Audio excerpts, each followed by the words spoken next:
nous en étions toujours au verset 31, chapitre 15, page 407. Vishoko Brahma Sampatya Sanchinadvaita Samshaya Lina Prakriti Nirgunyad Alingadvada Sambhava. Traduction. Il devint libre de la lamentation par la richesse de son amitié avec Krishna et vainquit tout doute. Il était au-delà des influences de l'énergie matérielle et par conséquent sans forme matérielle. Il ne pouvait prendre naissance dans ce monde. Donc, on va continuer le commentaire. C'est après Bhagavad Gita, c'est ça ? Cette sagesse la plus élevée fut révélée à Arjuna sous la forme d'un jeu d'amitié entre Krishna et son dévot. Ceci est visible lorsque Krishna donna des yeux inférieurs à Arjuna afin qu'il puisse voir la forme universelle du Seigneur. Cependant, il ne le dota pas d'une conscience inférieure comme celle des demi-dieux. Aussi Arjuna n'apprécia-t-il pas cette relation avec Krishna qui continua à jouer avec lui en lui disant qu'il devait plutôt méditer sur cette terrible forme universelle et ne plus méditer sur sa forme de douceur. Maintenant emporté dans ses sentiments de séparation extrême, Arjuna pense aux enseignements de Krishna afin de l'atteindre et dit « J'ai pratiqué constamment le procédé de la méditation que tu m'as enseigné pour t'atteindre. Par cette méditation, je pense à moi-même comme l'âme qui est différente du corps. Mais tout de même, mon corps reste un obstacle afin d'atteindre le but du yoga parce qu'il me fait penser aux objets externes. » Entre parenthèses, ici Arjuna se réfère à un objet externe. C'est une métaphore en rapport avec Krishna. Fin de la parenthèse. Donc c'est parce qu'il me fait penser aux objets externes et qu'il me jette dans un océan de la lamentation. Un associé éternel du Seigneur n'a pas un corps subtil qui recouvre son âme et qui l'identifie à la matière, contrairement à l'âme conditionnée.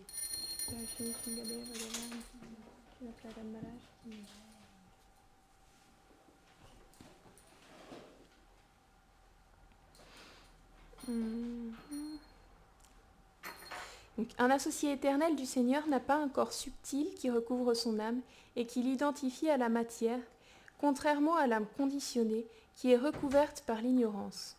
Sa forme est Satchidananda comme le Seigneur, simplement faite d'éternité, de connaissance et de félicité transcendantale. Par conséquent, lorsqu'il essayait de se rappeler des instructions de Krishna, Arjuna se perdait dans la séparation avec lui, à cause d'un pur amour intense pour lui. C'est pourquoi on doit comprendre qu'Arjuna parle égaré par ses sentiments extrêmes. Arjuna dit « Par conséquent, je vais cultiver ce qui est connu comme le yoga précédemment pratiqué, qui est comme l'arme de la connaissance recommandée dans toutes les écritures pour séparer l'âme de ce corps. Bien que je sois une entité spirituelle, sans m'interroger sur le fait que je sois un associé éternel de Krishna ou un ami de Narayan, je dois comprendre que je suis un humain ordinaire avec un amour incontrôlé. Je suis venu à la perfection du yoga pendant 1 seconde, seulement pour couvrir cette condition. Arjuna désire ici, comme Sutta l'a expliqué, atteindre le Brahman, Krishna, afin que sa lamentation disparaisse. En abandonnant la richesse matérielle, on peut devenir libéré de la lamentation en atteignant l'association, l'amitié avec Krishna, dans ses divertissements manifestés dans cet univers ou dans un autre. On ne devrait avoir aucun doute à ce sujet. Mais Arjuna, dans son sentiment de séparation avec Krishna, doute. Il pense, en fait, bien qu'il y ait une différence entre Krishna et moi, précédemment, à cause de notre amitié mutuelle, il y avait l'unité entre nous. Mais maintenant, il y a la séparation. Est-ce que Krishna va de nouveau me rappeler à l'unité de son amitié heureuse, ou est-ce qu'il va me noyer dans un océan de souffrance à cause de la séparation ressentie pour lui?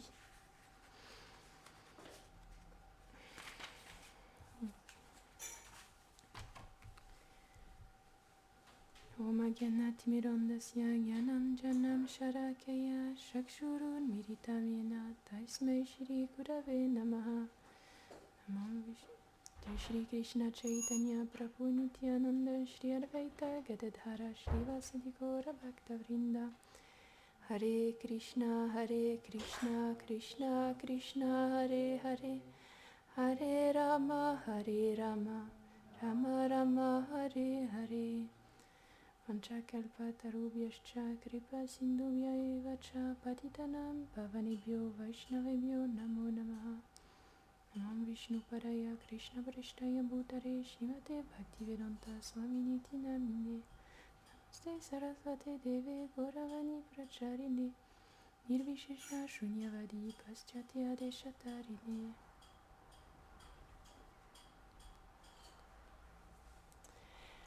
Haribol. Alors avant de parler, je demande les bénédictions de la filiation spirituelle, de mon maître spirituel, de Srila Prabhupada, de tous les dévots. Ce verset, je crains de ne pas pouvoir aller très loin en profondeur au sujet de la teneur et portée parce que malheureusement je suis très limitée. Et je crois que j'ai pas tout à fait capté. Mais ce qui est sûr, c'est que là, Arjuna, il est dans la séparation. Et que dans sa séparation avec Krishna, il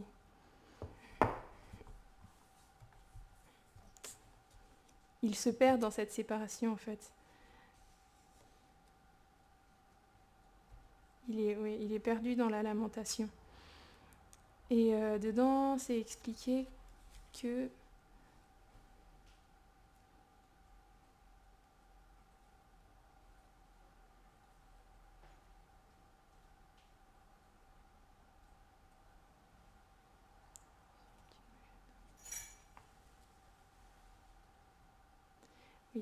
dedans, c'est expliqué déjà quelque chose d'assez basique, c'est que qu'on est différent du corps, on le répète souvent, très souvent. Quand on écoute les classes de Prabhupada, je pense que, je ne sais pas si dans toutes ces classes, mais presque toutes ces classes, il dit à chaque fois que nous ne sommes pas ce corps. Et c'est normal, c'est parce que c'est comme le point de départ, oui, c'est un peu la base de la philosophie quand même. Hein. Et Shishita Yushambhar ki, Shishinandaya Suda, Krishna Balaram Subalsaka ki, Shishita Variyamuna Mata ki, Shishita Dhamaranwa ki.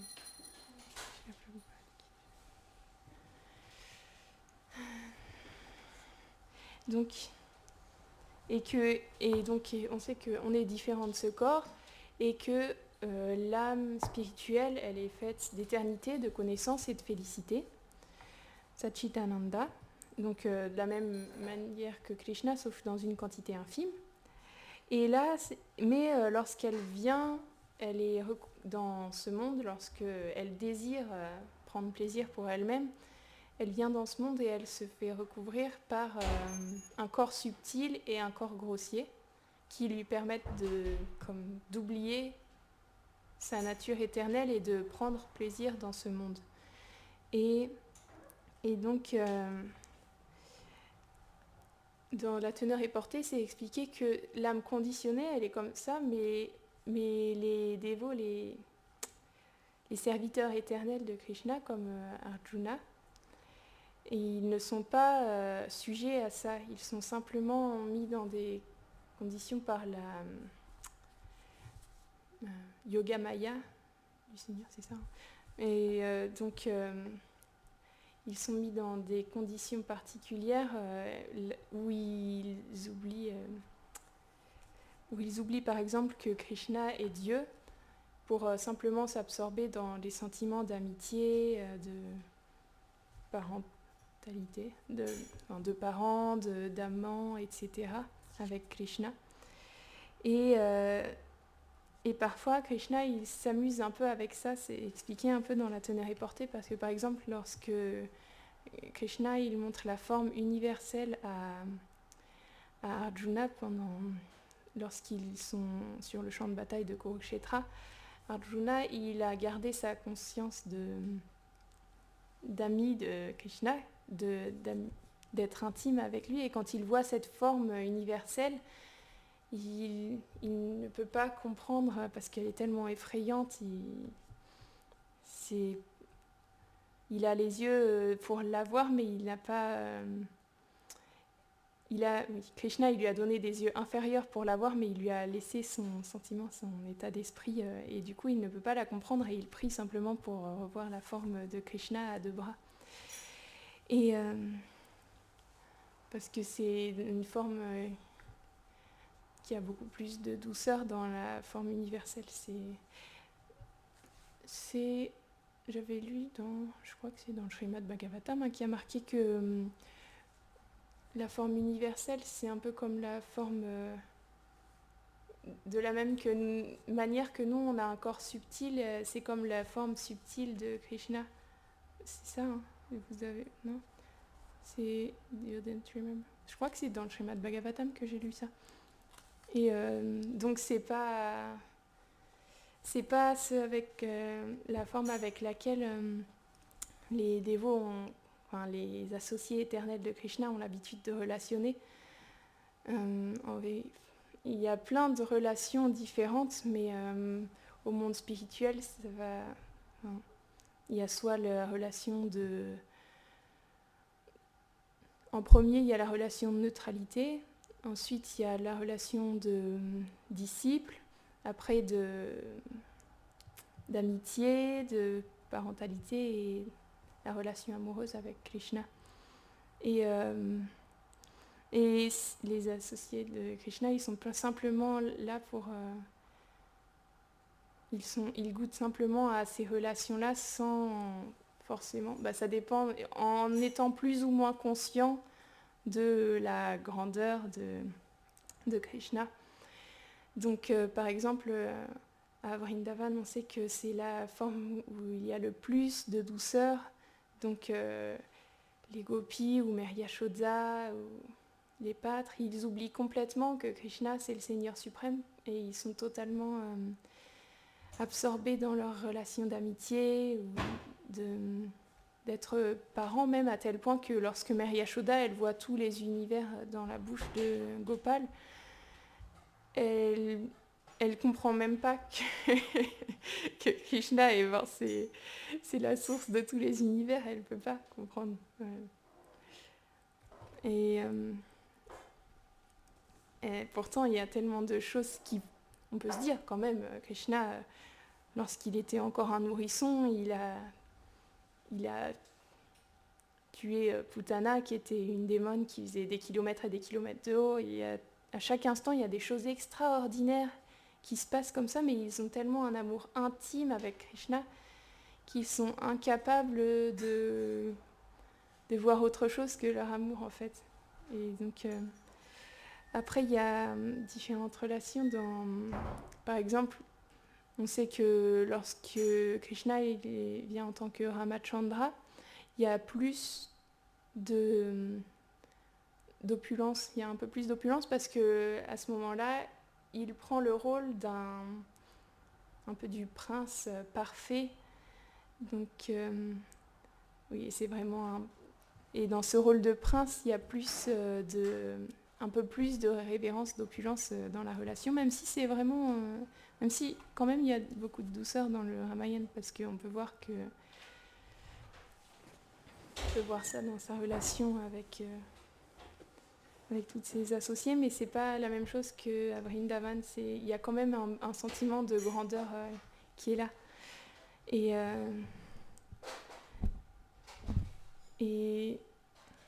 de la même manière, quand quand ces dévots ils sont séparés de lui, ils sont, comme Arjuna, on le voit ici, ils sont simplement pris dans la lamentation. Et oui.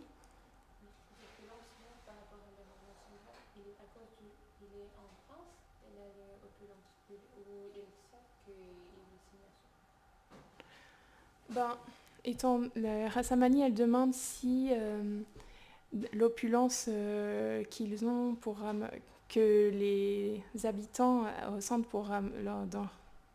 dans les divertissements de Ramachandra, c'est dû au fait qu'il soit un prince ou qu'il soit le Seigneur suprême.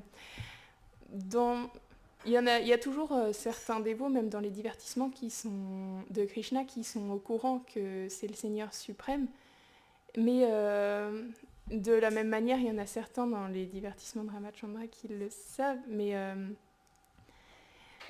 en général, c'est simplement une opulence due au fait qu'il soit un prince. Parce qu'on peut le voir, son père Dasharat, lorsque le sage, je ne sais plus comment il s'appelle, c'est pas Valmiki, c'est pas Vashishta, c'est, je sais plus, le sage qui vient le chercher.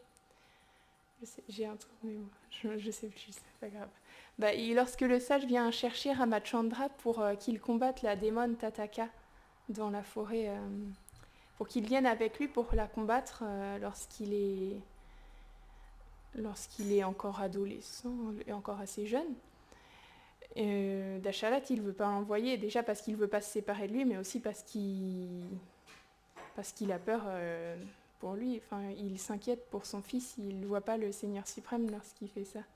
Il n'est pas... sinon, il l'aurait...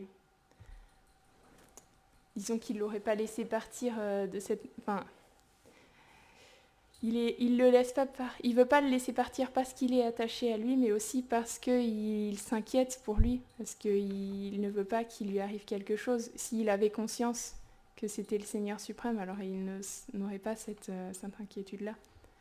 Et je ne sais pas si je peux donner d'autres exemples, mais c'est ils sont vraiment absorbés dans cette relation aussi comme un prince, mais c'est pas comme le Seigneur suprême. C'est pas une relation comme avec le Seigneur suprême. Je sais pas si je peux me voir dans d'autres circonstances. Est-ce qu'on peut voir ça? Je suis désolée, ça fait longtemps que j'ai pas lu les histoires du Ramayana, donc c'est un peu compliqué. Mais ce qu'il y a de sûr, c'est que c'est pas une relation comme de révérence comme envers Narayan, comme par exemple les Devas ont envers Narayan. Et c'est une relation qui est beaucoup plus dans la douceur. Et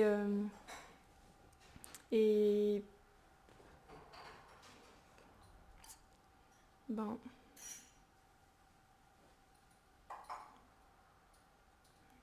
Oui, parce que même par exemple, lorsque Ramachandra il s'est fait exiler dans la forêt parce que Kaikeyi, elle avait 3 bénédictions qu'elle avait utilisées, donc on connaît l'histoire, pour qu'il aille dans la forêt. Il a dû...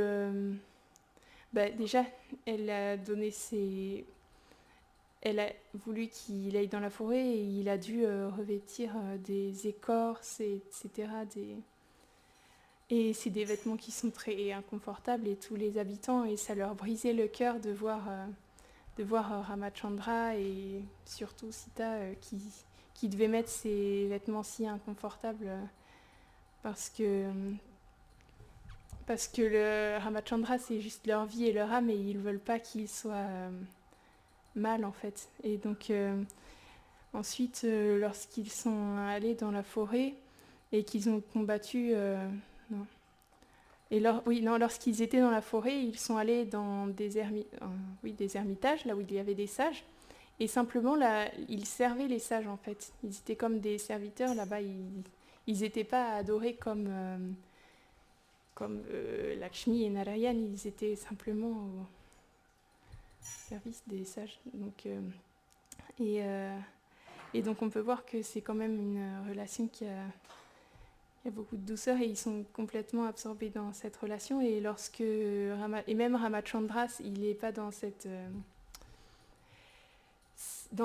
état d'esprit où il est le contrôleur suprême. Il est vraiment absorbé aussi dans la relation qu'il a avec ses dévots. On peut le voir lorsque Sita s'est fait enlever.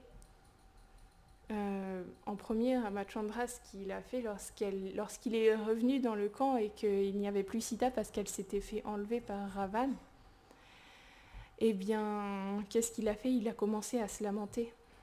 C'est pas qu'il a tout de suite pris les armes et non, il a commencé à se lamenter parce qu'il était perdu sans Sita, complètement dans la séparation. Il était absorbé dans la séparation avec Sita et il était complètement perdu. Et c'est Lakshman qui lui a dit qu'il fallait qu'ils aillent trouver Sita. Et ils ont commencé à se mettre en marche.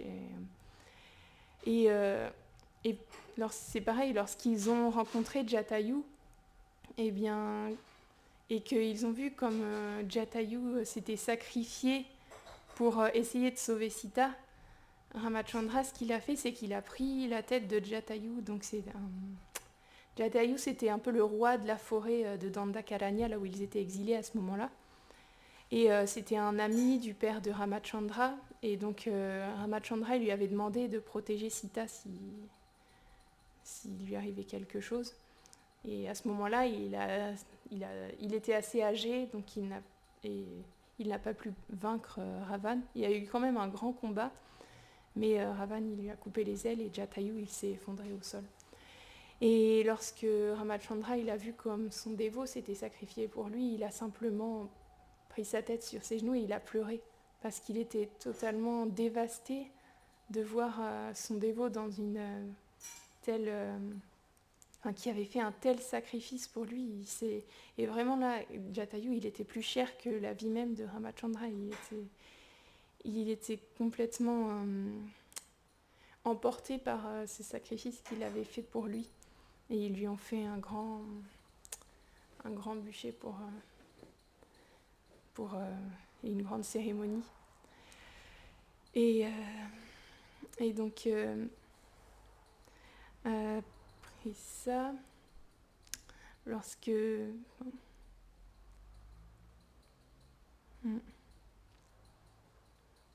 Donc, on peut voir que de cette manière-là, ils ont des échanges dans la douceur.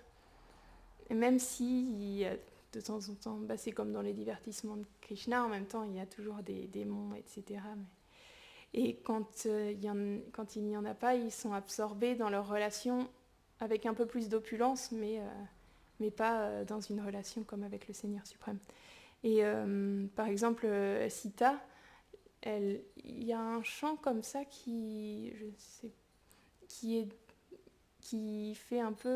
montre un peu les sentiments de Sita lorsqu'elle s'est retrouvée dans la forêt avec Ramachandra.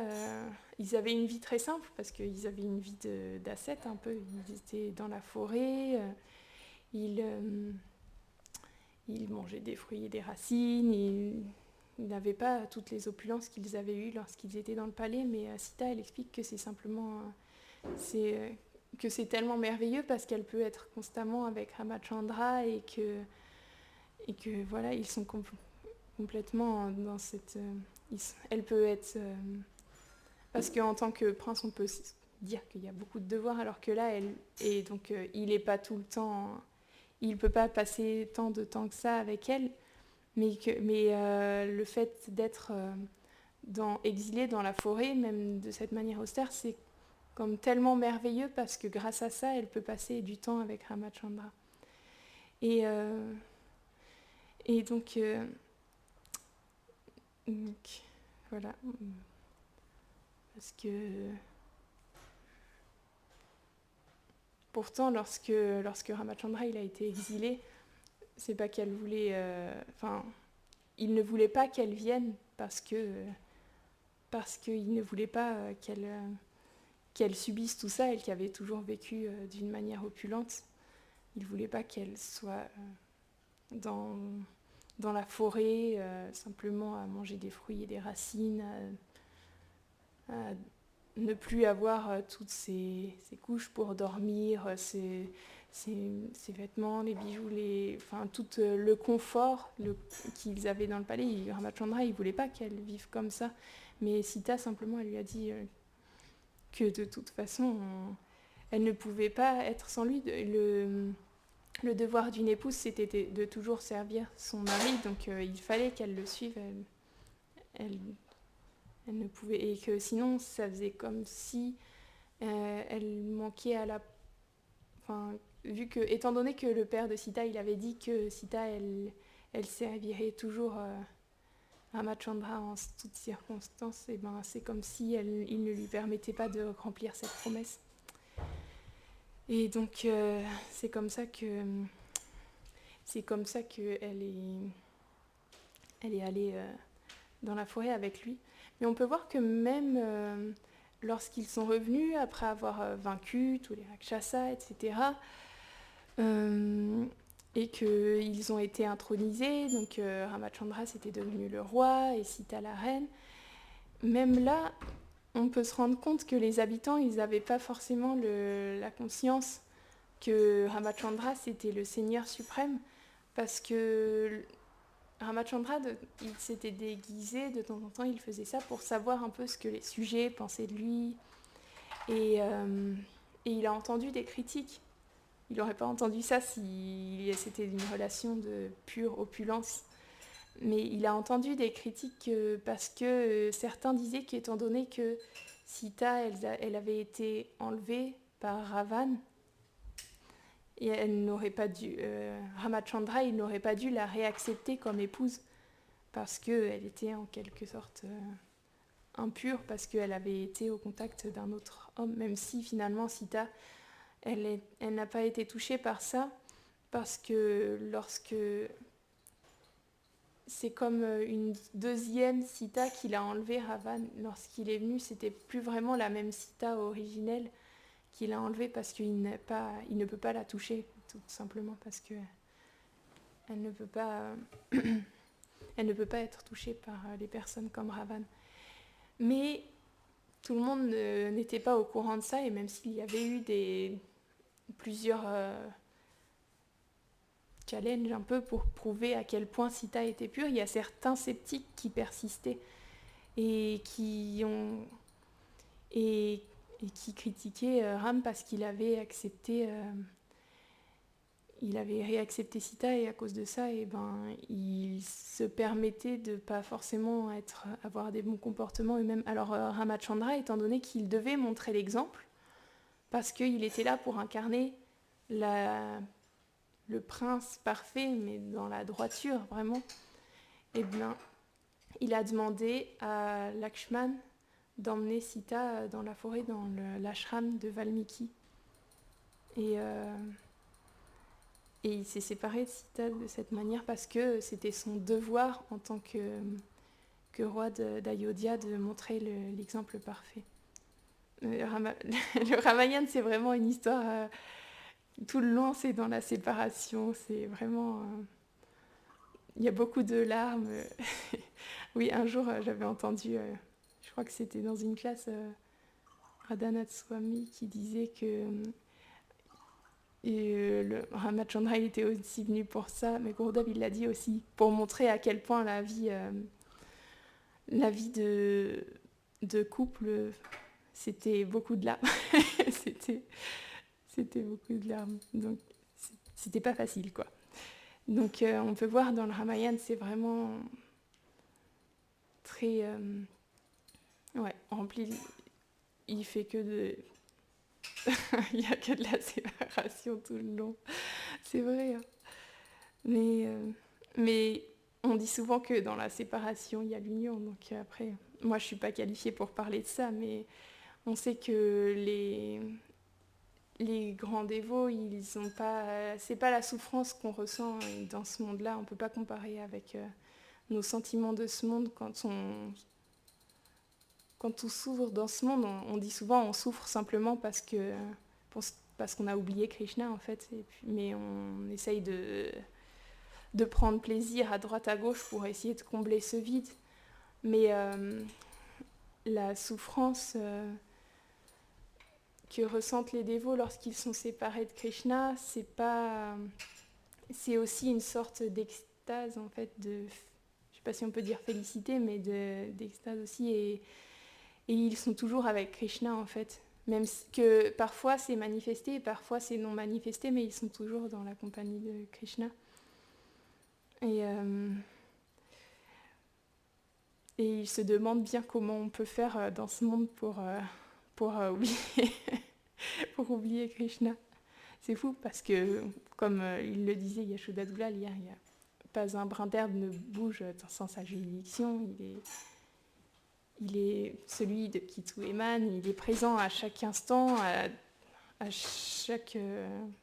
dans chaque atome, mais il nous permet de l'oublier. Mais tout en nous permettant de l'oublier, il vient sous la forme des Vaishnavas, sous la forme du Srimad Bhagavatam, sous la forme de tous les écrits védiques, enfin, le Srimad Bhagavatam, c'est vraiment comme le fruit mûr des Védas, c'est ça. Donc, pour nous permettre de retrouver cette relation avec lui. Et donc, à travers tous ces divertissements qu'il a avec Arjuna, avec tous ses dévots, il nous montre, déjà ça nous permet d'être inspirés parce que quand on entend parler, enfin, on ne peut pas être attiré par quelque chose qu'on ne connaît pas, donc déjà ça nous permet d'être inspirés à aller à tourner vers lui, on va dire. Et vu que ses écrits ils ne sont pas différents de lui finalement, et qu'à travers ça aussi il y a les Vaishnavas, ils nous parlent à travers le commentaire, etc., les commentaires qu'ils ont faits dans les différents écrits védiques, ils nous permettent d'éveiller petit à petit cette relation qui est complètement endormie en nous et de pouvoir un jour retourner à ses pieds pour le servir. Voilà. Jai Srimad Bhagavatam ki Jai.